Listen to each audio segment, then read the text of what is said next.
Ça y est, c'est l'heure des maths. Alors aujourd'hui, un petit exercice qui présente une petite difficulté théorique, mais qui est bien introduite dans les questions, et dont la difficulté générale réside dans le fait qu'il y a des calculs pas forcément compliqués, mais complexes à mener, et qu'il faut les mener proprement. Alors on attaque. On considère pour n donné une fonction qui est définie de la manière suivante. In de x est l'intégrale de 0 à pi de cosinus nt sur 1 moins x cos t. Bien. Et la première question tout à fait légitime, c'est quel est le domaine de définition de in? Alors, bon, vous intégrez a priori un rapport de fonction continue. Donc la fonction va être continue, c'est seulement si elle est définie, c'est-à-dire si et seulement si le dénominateur ne s'annule pas sur 0 pi. Donc un réel x sera élément de d étant le domaine de définition de in, si et seulement si, quel que soit t appartient à 0 pi, eh bien 1 moins x cos t doit être différent de 0. Oui. Ok. Eh bien, on va raisonner par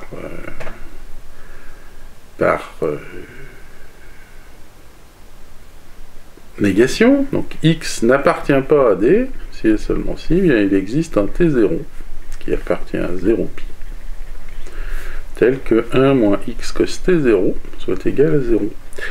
Mais cos t, entre 0 et pi, eh bien, il opère une bijection entre moins 1 et 1. Donc ça, c'est équivalent à dire qu'il existe un alpha qui appartient à moins 1, 1, tel que alpha x soit égal à 1. Et vous voyez que bien ça, c'est équivalent à dire que x en valeur absolue est supérieur ou égal à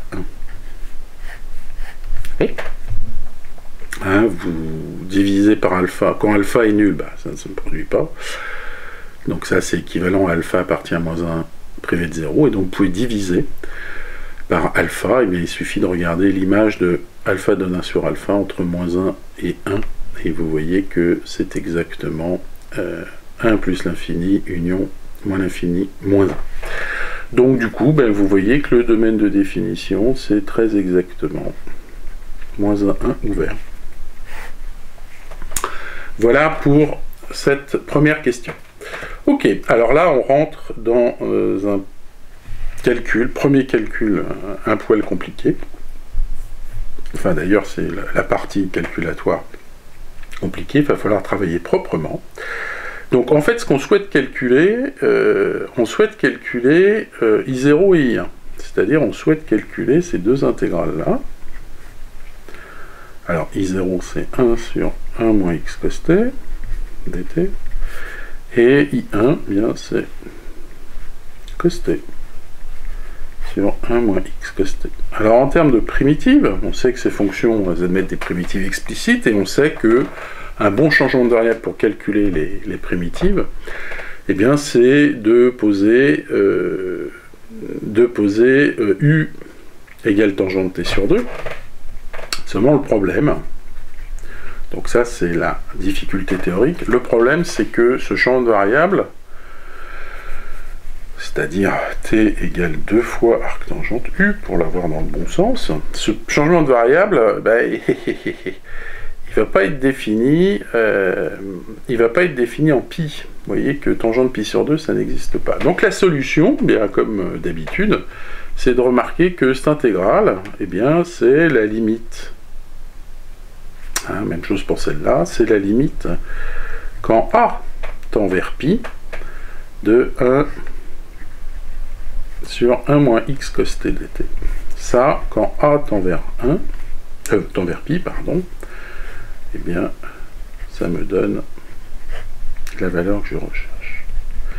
Et alors, pourquoi c'est intéressant? Parce que si vous prenez a strictement inférieur à 1, tout d'un coup, le changement de variable, lui, fonctionne. C'est-à-dire que vous êtes bien dans le cas d'une application de classe C1 sur l'intervalle 0,1. Donc, on va faire les calculs sur ce segment 0,1, a priori, et ensuite, une fois qu'on aura un résultat, eh bien, on fera tendre a vers pi. Alors allons-y, je fais mon changement de variable. Eh bien je sais que cos t, ça va être 1 moins U2 sur 1 plus U2, hein, ça c'est la stratégie générale du changement de variable U égale tangente t sur 2, de sorte que eh bien, l'intégrale de 0 à 1 de dt sur 1 moins x cos t, ça va être l'intégrale de... Alors, quand t vaut 0, eh bien U vaut 0, et quand t vaut A, eh bien U vaut tangente A sur 2. Ensuite, ma différentielle, je la calcule ici, dt c'est 2 tu sur 1 plus U2, oui. Et ensuite, eh bien, mon 1 moins x cos t devient 1 moins x fois cette expression-là, mais comme je multiplie par 1 plus U2, alors plus exactement 2, donc quand j'effectue mon changement de variable, j'obtiens 2 du, alors 1 plus U2 va se promener ici, moins x fois 1 moins U2. Voilà ce que me donne mon changement de variable. Si je le réécris un peu plus joliment, ça me donne l'intégrale de 0 à tangente A sur 2 de 2 du. Sur, alors, je vais mettre les constantes au début, donc ça va me faire 1 moins x en constante. 1 moins x plus U2 facteur de 1 plus x. Oui. Et eh bien, je vais faire un dernier effort pour bien voir que j'ai une arctangente. Je vais factoriser le dénominateur par 1 moins x, plus exactement par 2 sur 1 moins x. Donc ça me fait 2 fois 1 sur 1 moins x, intégrale de 0 à tangente A sur 2 de du sur... Alors 1 plus x sur 1 moins x, 1 plus x sur 1 moins x c'est positif hein, sur R+, donc je peux prendre la racine, et ce que je ne vais pas me gêner de faire, et donc je vais dire que c'est 1 plus x sur 1 moins x. Non, pardon, excusez-moi, la justification pour x est entre moins 1 et 1, et entre moins 1 et 1, ça c'est strictement positif. Hein, donc u au carré. Et là, bah, une fois que j'ai écrit ça, vous voyez apparaître une arctangente. Ça, c'est... Alors, il faut pondérer par l'inverse de ce coefficient-là, c'est donc 2 sur 1 moins x, racine de 1 moins x sur 1 plus x, arc tangente, de racine de 1 plus x sur 1 moins x fois u, compris entre 0 et tangente a sur 2. Bien, ici, il y a des choses qui se simplifient, 1 moins x est positif, donc ça, eh bien, je peux l'écrire racine de 1 moins x fois racine de 1 plus x, c'est-à-dire 2 sur racine de 1 moins x2. Alors, l'arc tangente en 0 vaut 0, et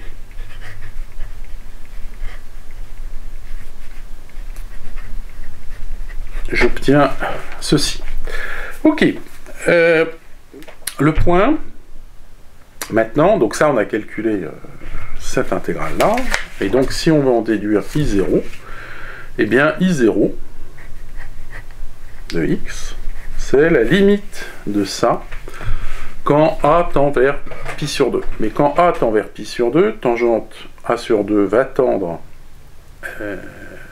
quand A tend vers pi, pardon, donc tangente A sur 2 va tendre vers plus l'infini, oui, puisque A tend par valeur gauche vers pi. Donc ça tend vers plus l'infini, ça c'est strictement positif, donc tout ça tend vers plus l'infini. Et l'arc tangente admet une limite en plus l'infini qui est pi sur 2. Et donc vous voyez que par passage à la limite, eh bien ça me vaut, pardon, pi sur racine de 1 moins x2. Donc ça, voilà la valeur de I0. Bien. Donc j'explique, c'est quand A tend vers pi moins, ça tend vers I0. Ok. Bon, eh bien, on va faire la même chose, ça va être un poil plus compliqué, mais la même chose pour I1. Et donc, je me retrouve à nouveau, pour des raisons de changement de variable, obligé de travailler sur quelque chose qui ne contient pas pi. Donc, je vais travailler sur, sur 0a, et je vais regarder cos t sur 1 moins x cos t dt. Formidable. Alors, je fais mon changement de variable, donc je vais avoir... alors, le cos t, ça va me donner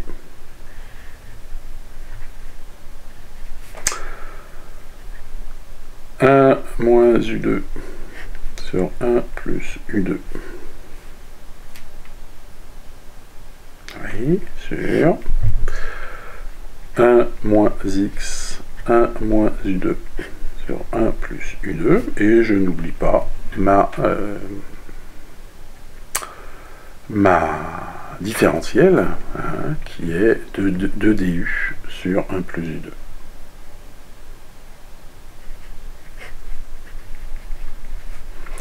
Bon, vous voyez que le calcul ici va être le même, et j'ai juste un facteur 1 moins u2 sur 1 plus u2, donc je vais directement écrire, puisque j'ai fait le calcul ici quand il n'y avait rien. Donc ça me donne 2 facteurs de 1 moins u2 sur... et donc je reprends ma formule ici, voilà, celle-là. Donc je vais avoir 1 plus u2 facteur de 1 moins x plus 1 plus x u carré. Bien, alors on se retrouve face à une fraction rationnelle et on connaît la stratégie. Hein, on sait que les fractions rationnelles admettent des primitives explicites et on a un algorithme pour les calculer. Donc on ne va pas se gêner. Alors, il y a juste un petit point problématique, c'est quand x vaut 0. Parce que quand x vaut 0, vous voyez qu'ici vous avez 1 plus u2 qui est le même facteur qu'ici. Et donc la décomposition va être différente. Donc on va traiter le cas x égale 0 différemment. Alors commençons par x différent de 0. Ben, dans le cas où x est différent de 0, eh bien, il va falloir décomposer en un élément simple. Alors cette fraction, je vais l'écrire de cette manière-là, pour simplifier les notations, pour éviter que ça soit trop lourd. Je vais écrire lambda plus mu u2 avec lambda qui est égal à 1 moins x, c'est une constante, hein, et mu égale 1 plus x. Voilà. Et ça, eh bien, je sais par le théorème de décomposition en élément simple que eh bien, je peux trouver 4 réels. Alors je vais essayer de reprendre les notations du texte. Oui. Je peux trouver 4 réels et A, B, C, D, tel que j'ai ceci. Donc c'est là où il faut travailler proprement. Bien, et donc, eh bien, il suffit de réduire au même dénominateur et d'identifier les numérateurs pour trouver un système à 4 équations, 4 inconnues, qui vont me donner A, B, C et D. Alors, si je réduis au même dénominateur, vous voyez que je vais avoir A lambda U, plus B lambda, plus A mu U3, plus B mu U2, plus CU plus D, plus CU3, plus DU2. Sur le même numérateur qu'ici. Et donc, je n'ai plus qu'à identifier. Eh bien, l'identification se fait degré par degré. Donc, commence, vous voyez que le degré 3 doit disparaître. Donc, je dois avoir nécessairement C qui doit être égal à moins A mu. Oui. Ensuite, le degré 2 doit être égal à moins 1. Et le degré 2, ici, c'est D plus B mu. Donc j'ai D plus B mu qui est égal à moins 1. Ensuite, le degré 1 doit être nul. J'ai donc C qui doit être égal à moins A lambda. Et enfin, le degré 0 qui doit être égal à 1. Et j'ai donc B lambda plus D, donc D plus B lambda qui doit être égal à 1. Voilà mon système linéaire. Alors, vu que x est différent de 0, hein, on est toujours dans cette hypothèse-là, eh bien vous voyez que ça implique que lambda est différent de mu. Eh bien, vous avez A mu qui est égal à A lambda, eh bien cela, ce n'est possible, hein, ces deux équations disent que ce n'est possible que si A égale 0. Mais si A égale 0, eh bien C égale 0. Et donc de ces deux équations, eh bien vous avez trouvé, en fait c'est un système 4-4, mais en fait c'est deux systèmes de 2. Donc ce système-là vous impose les valeurs A et C égale 0. Et maintenant, bah, il reste le deuxième système que je réécris, D plus B mu qui est égal à moins 1, et D plus B lambda qui est égal à 1.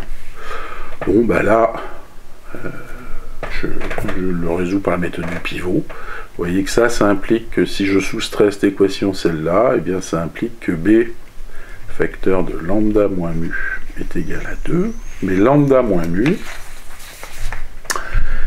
eh bien lambda moins mu, c'est moins 2x. Et donc vous voyez que ça implique que B égale moins 1 sur x. Oui. Ok, et maintenant, bah, il s'agit de trouver la valeur de D. Bah, vous fonctionnez par substitution. Vous voyez que D, on va prendre la deuxième, parce qu'il y a un signe plus, voilà. Donc lambda, c'est 1 moins x facteur de moins 1 sur x, donc ça me fait moins 1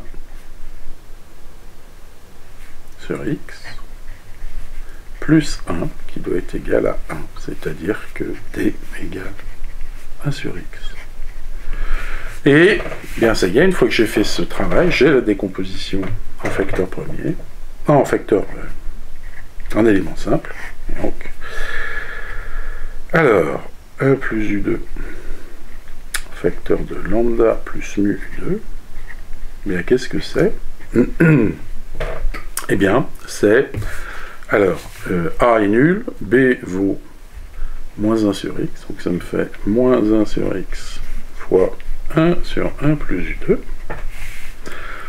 plus, alors C est nul, et D vaut 1 sur x, donc plus 1 sur x, 1 sur lambda plus mu. Oui. Bon, bah très bien, alors maintenant, revenons à ce calcul-là, à cette intégrale-là. Eh bien, cette intégrale, une fois que j'ai fait la décomposition en éléments simples, elle vaut moins 1 sur x, intégrale de 0 à a de du sur 1 plus u2, plus 1 sur x, intégrale de 0 à a de du sur lambda plus mu u2. Bien. La première, elle se calcule très simplement, c'est un arc tangente. Donc, pardon, j'ai commis une petite erreur, ici c'est tangente A sur 2, ici c'est tangente A sur 2, voilà. Donc là, j'ai tangente A sur 2, tangente A sur 2. Donc celle-là, bah, c'est un arc tangente, alors en 0 ça vaut 0, et coup de bol, eh bien en la bande sup, ça me fait arc tangente de tangente, comme je suis dans A et dans le bon domaine, eh bien ça me fait A sur 2. Donc moi, j'obtiens A sur 2x, plus exactement moins A sur 2x, et là, bah, on recommence le même business. Alors, j'ai encore commis une erreur, ici j'ai un 2. Il ne faut pas que je l'oublie, c'est un 2. Voilà.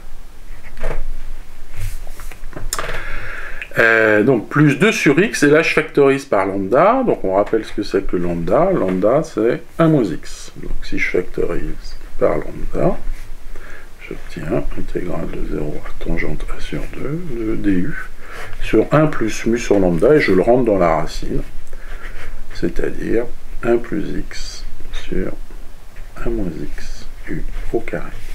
Et là, bien je peux à nouveau, donc là j'obtiens moins a sur x, et là bah, je peux calculer explicitement, c'est le même calcul que tout à l'heure, j'ai un facteur racine de 1 moins x sur 1 plus x qui est lié à la dérivation de l'arc tangente de 1 plus x sur 1 moins x u compris entre 0 et tangente a sur 2. C'est-à-dire, pour finir, j'obtiens moins a sur x, plus, donc là, la même astuce, le racine se rentre dans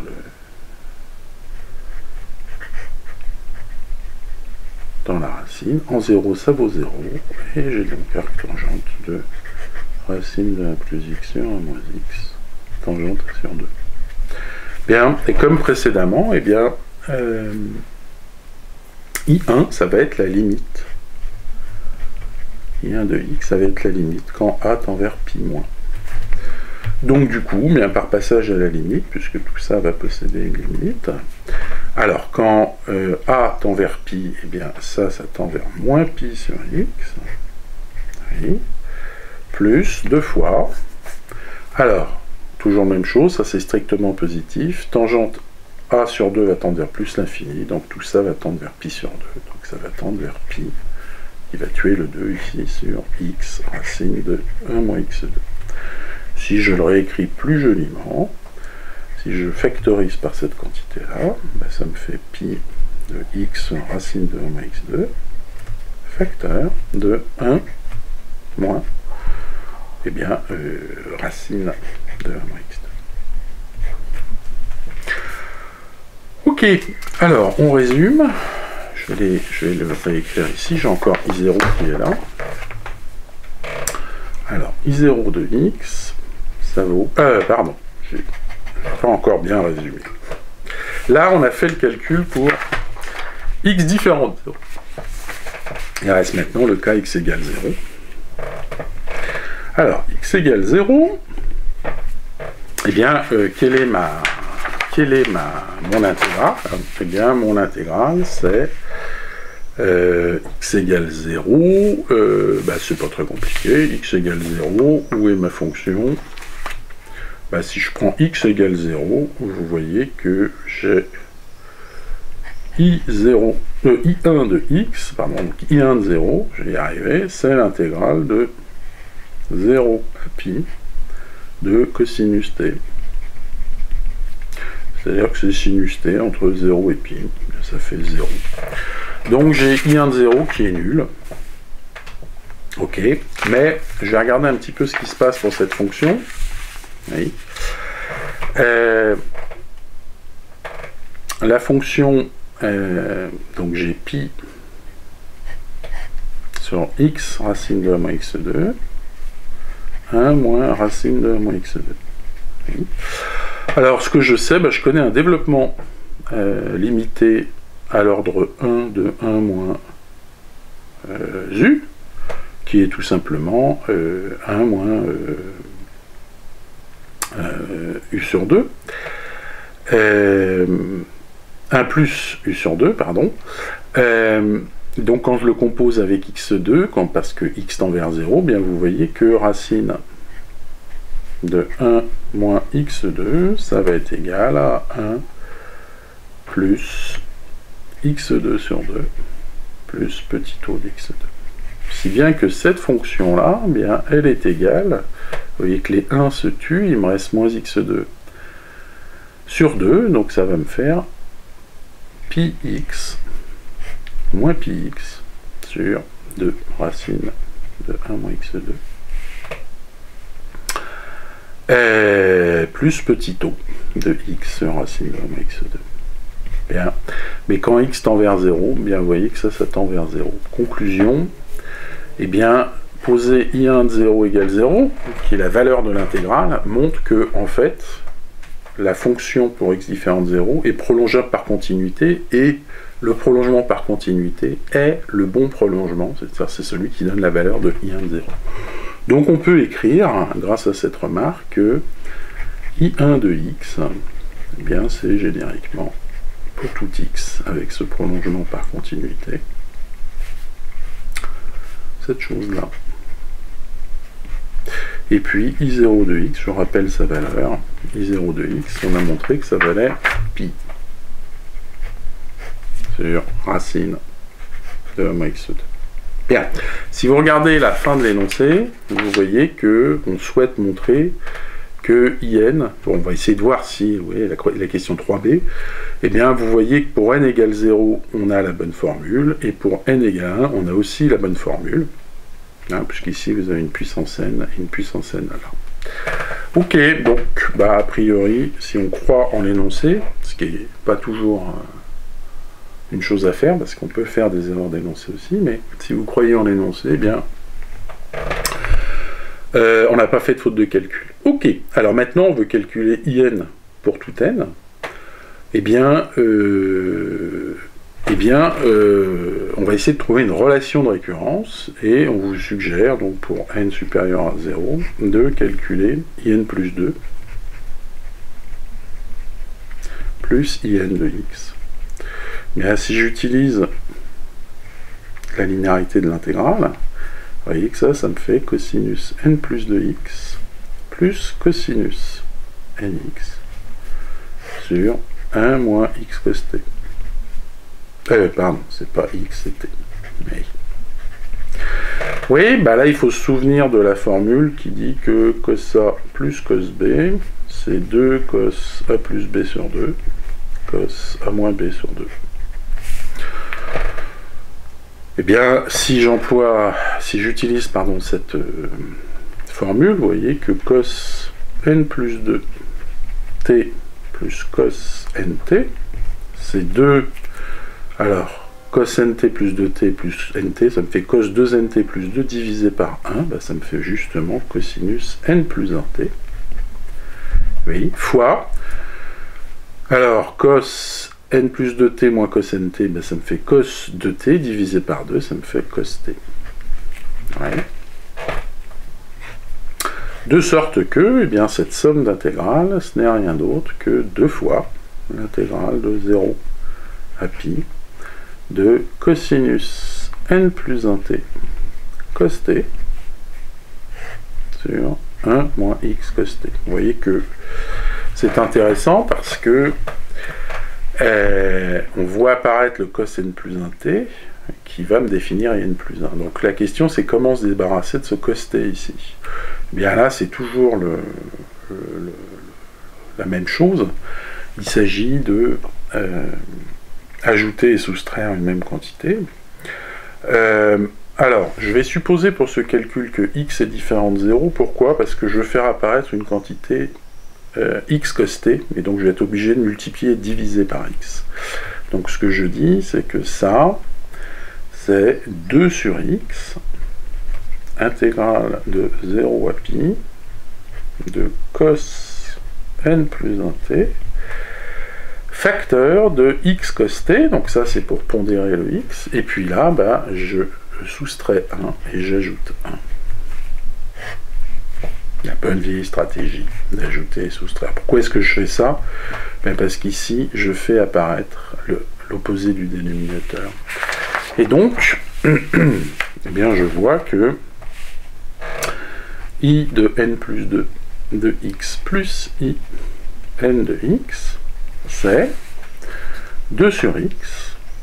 Alors, là, cette première partie va me donner un signe moins, donc je vais avoir moins intégrale de 0 à pi, ben, il va me rester gentiment cos n plus 1t, dt, plus, eh bien, l'intégrale de 0 à pi de dt sur 1 moins x cos t. Vous voyez, c'est que du calcul, hein, cet exercice, il n'y a aucune difficulté théorique. Bon, bah ça, une primitive, c'est sinus n plus 1 t sur n plus 1, mais entre 0 et pi, bah, ça vaut 0. Donc ça, c'est nul.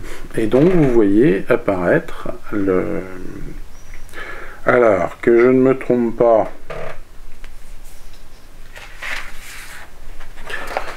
que je n'ai pas oublié ce qu'il faut que... parce qu'il y a des coefficients qui se paument tout le temps avec moi. Donc ça, c'est bon. J'ai un 2, je l'ai récupéré là. Et donc ça, bah, vous voyez que c'est 2x. Alors, je me suis trompé ici, vous voyez, voilà, il manque cos n plus 1t. C'est le morceau qui a été développé sur le 1. Et ça, bah, vous voyez que c'est in plus 1 de x. Oui.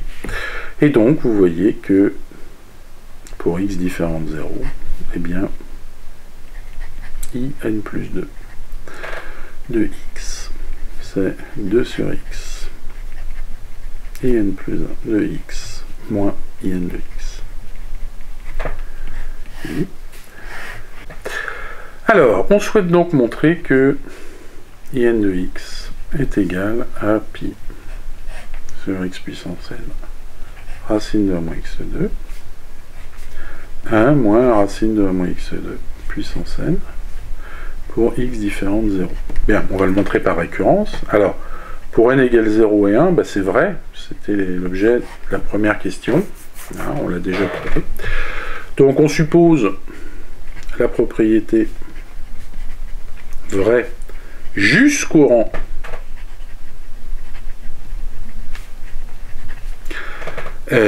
n supérieur ou égal à 1,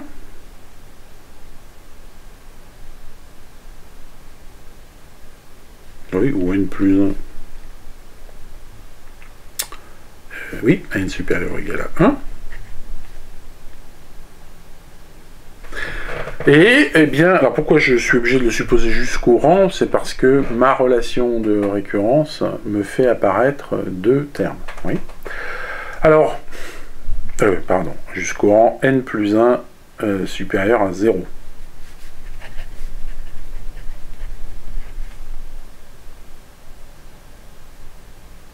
Non, supérieur à 1. Voilà.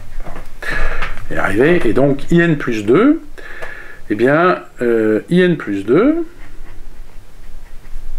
c'est donc, si j'applique ma relation de récurrence, c'est 2 sur x in plus 1, c'est-à-dire 2pi sur xn plus 1 fois x, donc xn plus 2, racine de 1 moins x2, 1 moins racine de 1 moins x2 à la puissance n, plus, eh bien, pi sur xn racine de 1 moins x2, 1 moins racine de 1 moins x2 à la puissance n. Bon, et bien ça, je vais directement le factoriser pour avoir la forme que je veux. Donc moi, je vais montrer que c'est égal à ça.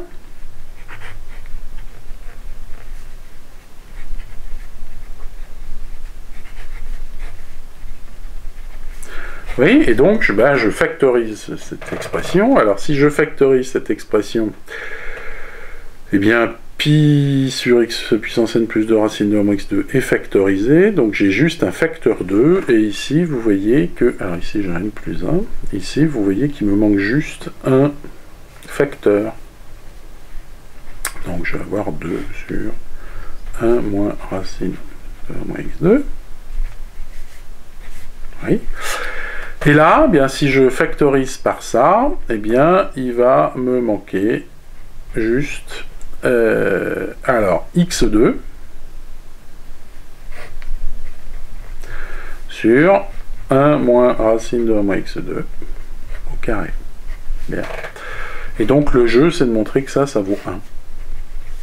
Alors ça, qu'est-ce que ça vaut? Bah, si je réduis au même dénominateur, vous voyez que ça me fait 2 fois 1 moins racine de 1 moins x2 plus x2 sur le carré. Alors je développe le carré, et bien ça me fait 1 plus 1 moins x2 moins 2 racine de 1 moins x2. Seulement que vaut le